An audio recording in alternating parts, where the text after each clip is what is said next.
how can we make Claude work for us while we sleep and fixing bugs we have on GitHub? That was what I was curious about.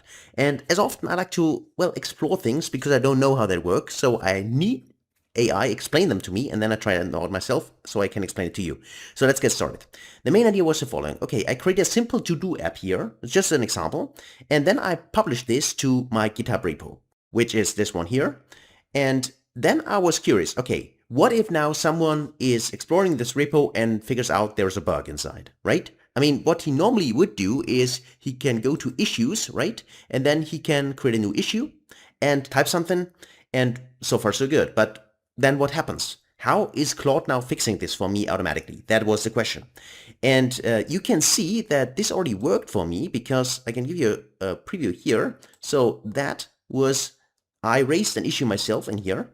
And then basically what I did was I tagged Claude. I said, add Claude, please fix it. This was a comment on the issue I've created myself.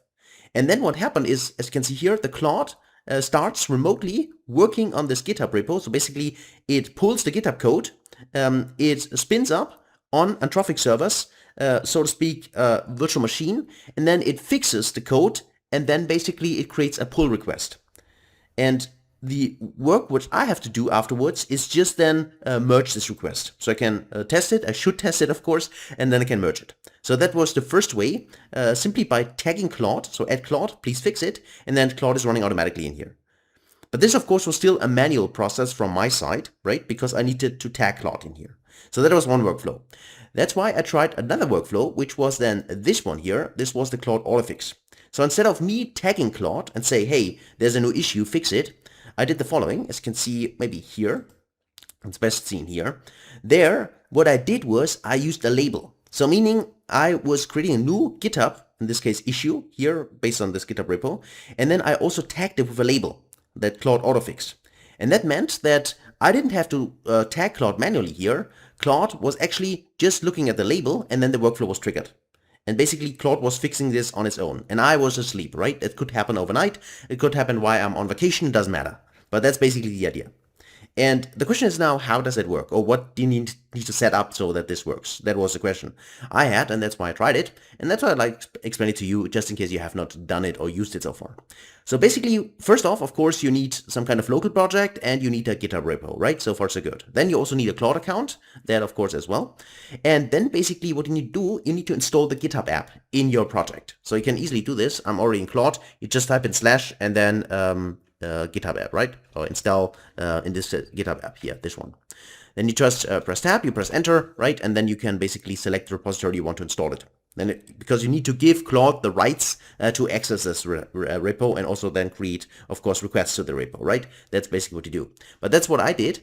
And as soon as you do this, then this add Claude feature is already available for you. Meaning you can then after that directly go in here, right? You can create an issue. So go to issues, new issue, right? Then you can write something here that's a test issue. And then you type in just ABC, right? Something like that. You click on create, basically. And then all you need to do is go in here and say add Claude, in this case. And then you just type in fix this, for instance, right? It doesn't make any sense here, but hopefully you get the point. And this is working then automatically for you. That would be the one option you have, right? Just need to install the GitHub app. The other thing with the labels, because you can see you can also attach labels here, like in this case autofix for me, or any other kind of label. If you want to have this as well, then you need to create your own GitHub workflow for that. And by the way, you can just ask Claude how to build this, or you want to have a GitHub, in this case autofix. As soon as you type in a specific label, you can tell that Claude, and Claude is doing that for you. It's creating basically the GitHub workflow. And in the project directory, I just want to show you this.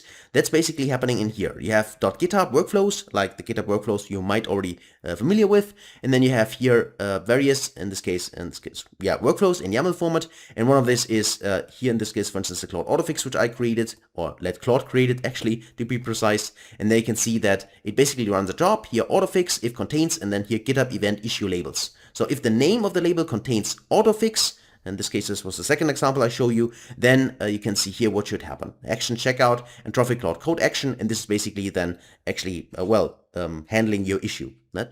And the other one is, as you can see here, this Claude YAML. This is also here, is an issue is created. That's the default one, right? An issue is created. and then what should happen, and you can see here basically how that works. So if you're interested in that, after you install the GitHub app, you can actually have a look at it, and there you can see exactly how this is built. And of course, you can also build or adjust it yourself, or of course tell Claude to adjust it. But that's basically how that works. So hopefully that was interesting to you. To me, it definitely was interesting to explore this, how that works, because I was just seeing other GenAI engineers, so to speak, doing this, and I'm not a software developer per se, so I wanted to know how that works, and that's basically how you can do it for your own projects. And that's how then Claude is handling basically all the bugs from your software while you sleep. So that's it for this video. Hope it was interesting to you. If so, please give it a like and give the channel a thumbs up and subscribe to the channel. So thanks for that. If you got questions, let me know. Otherwise, hopefully see you in the next one. Until then, best guys.